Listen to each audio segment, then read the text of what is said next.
The global semiconductor landscape is witnessing a tectonic shift that a few Western policymakers anticipated when they first drafted their export restriction playbooks. For years, Nvidia's dominance in artificial intelligence hardware was considered an unassailable monopoly, protected not just by raw silicon performance, but by a massive software ecosystem. However, Washington's aggressive trade blockades have inadvertently catalyzed a monumental counter-response within China itself, and instead of stifling Chinese AI development, these sanctions have forced domestic tech giants to rally around a local champion. At the center of this geopolitical and technological turning point is Huawei, whose latest hardware releases are rapidly dismantling Nvidia's absolute market control, proving that market isolation can often trigger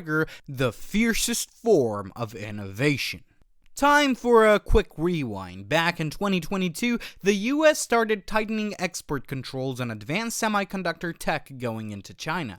The idea was simple on paper: cut China off from the cutting-edge equipment needed to fabricate top-tier AI chips, and you slow down their whole AI build-out. Nvidia got squeezed hard. They couldn't sell their best stuff like the H100s, the H200s, and definitely not the Blackwell. They were stuck offering nerfed compliance-friendly versions like the H20, and even those got yanked around depending on the political mood in Washington that month. Here's the thing about export controls though: they don't stop demand, they just redirect it. China needed compute badly. Every big Chinese tech company was building AI products, chatbots, recommendation engines, and none of that runs without chips. So when the front door to Nvidia closed, the money didn't disappear. It just went looking for another door, and Huawei happened to be standing right there.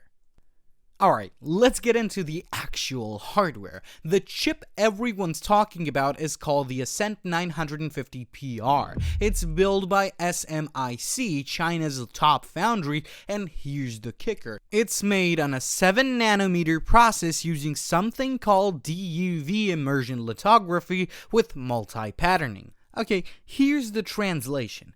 SMIC doesn't have access to the extreme ultraviolet machines, the EUV lithography tools from ASML that companies like TSMC use to etch the tiniest, most efficient transistor patterns onto silicon. So instead, SMIC is basically running the older generation deep ultraviolet tools multiple times over the same layer, patterning it again and again to squeeze out finer detail than the equipment was originally designed for.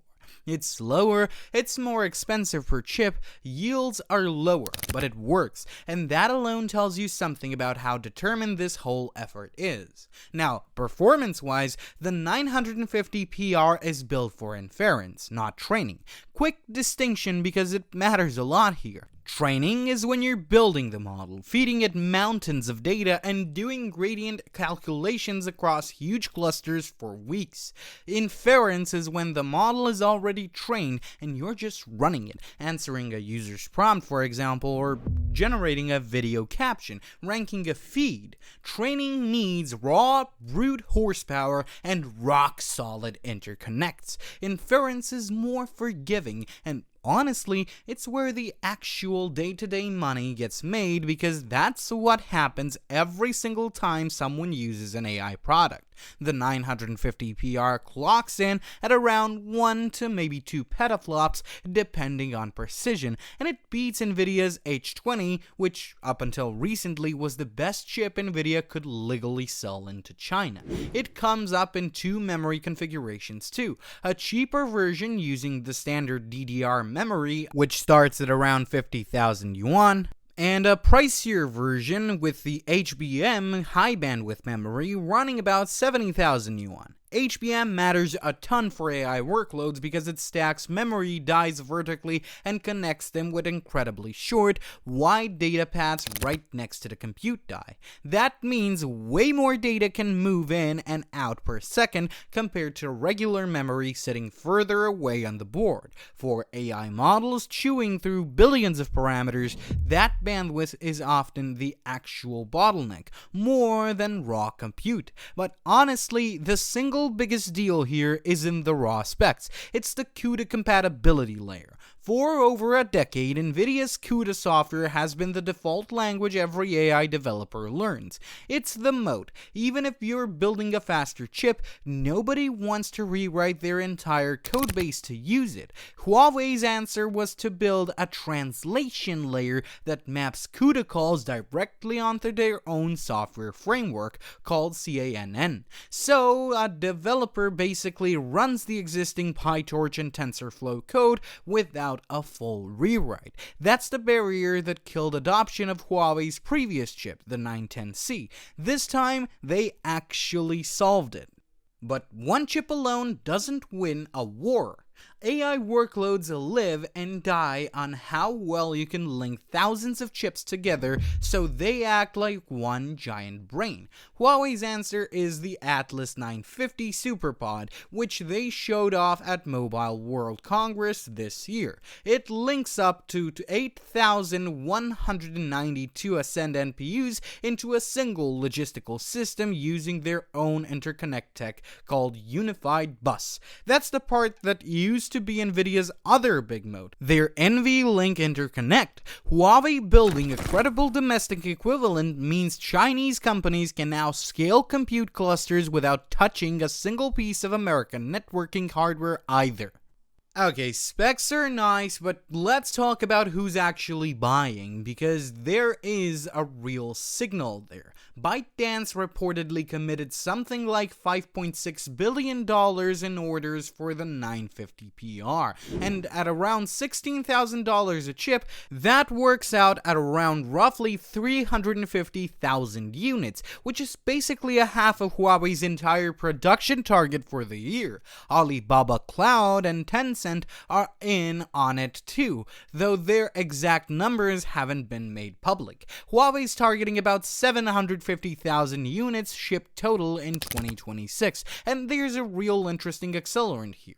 DeepSeek released their V4 model this year, and it's optimized specifically to run on Ascend 950 hardware. It's a huge model and 1.6 trillion parameters in the Pro version released under the MIT license, so anyone can use it for free commercially. And within days of that launch, ByteDance, Tencent, and Alibaba all reopened conversations with Huawei about fresh orders. When your best available open model runs great on domestic silicon, that's the kind of validation that turns cautious pilot programs into full-blown procurement. So, where does that leave Nvidia? Bernstein Research estimated Nvidia and Huawei were roughly tied into China's AI chip market back in 2025, with both at around 40%. Their projection for this year is that Nvidia is dropping to around 8%, while Huawei climbs to 50%.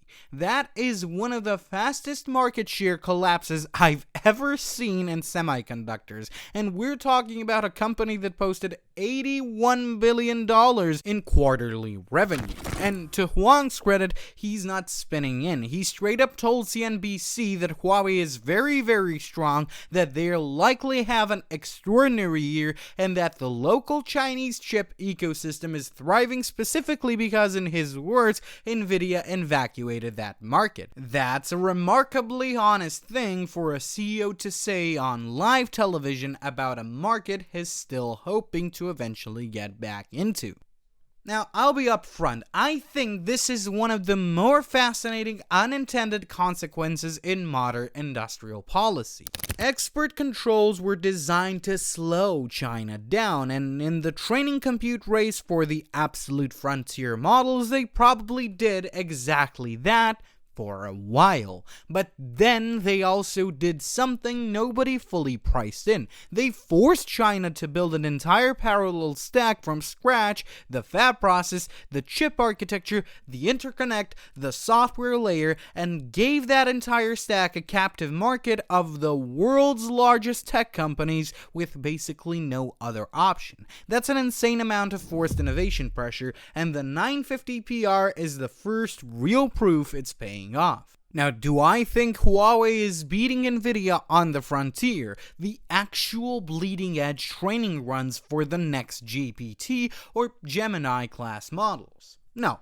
Not yet, and probably not for a while. The 950 PR still sits behind Nvidia's H200, and SMIC's yield problems on that DUV multi-patterning processes are real and expensive. But inference is where the actual revenue lives for the most AI companies day to day, and Huawei just became fully competitive there with a domestic supply chain that the US literally cannot touch with sanctions. That's not a chip problem for Nvidia anymore. That's a permanent structural shift in one of the biggest tech markets on the planet, and I don't think it's a reversible point even if export rules get loosened tomorrow. Once developers stop writing CUDA and start building on CANN, that's not a switch you flip back easily. What we're looking at is no longer a temporary disruption, but a permanent architectural divergence of the global AI landscape. By weaponizing supply chains, the West forced China to achieve a decade's worth of tech independence in a matter of years. The Ascend 950 PR, backed by the CANN framework and validated by heavyweights like DeepSeek and ByteDance, proves that localized hardware doesn't need to outperform Western chips on every metric to completely conquer its home market. It just needs to be competent, scalable, and readily available. As Nvidia watches its multi-billion-dollar Chinese revenue evaporate, the broader lesson becomes clear. Sanctions didn't stop Chinese AI. They simply stripped American tech of its most powerful weapon, software ecosystem lock-in. Moving forward, the tech world will operate on two parallel tracks, and Huawei just cemented itself as the undisputed ruler of the East.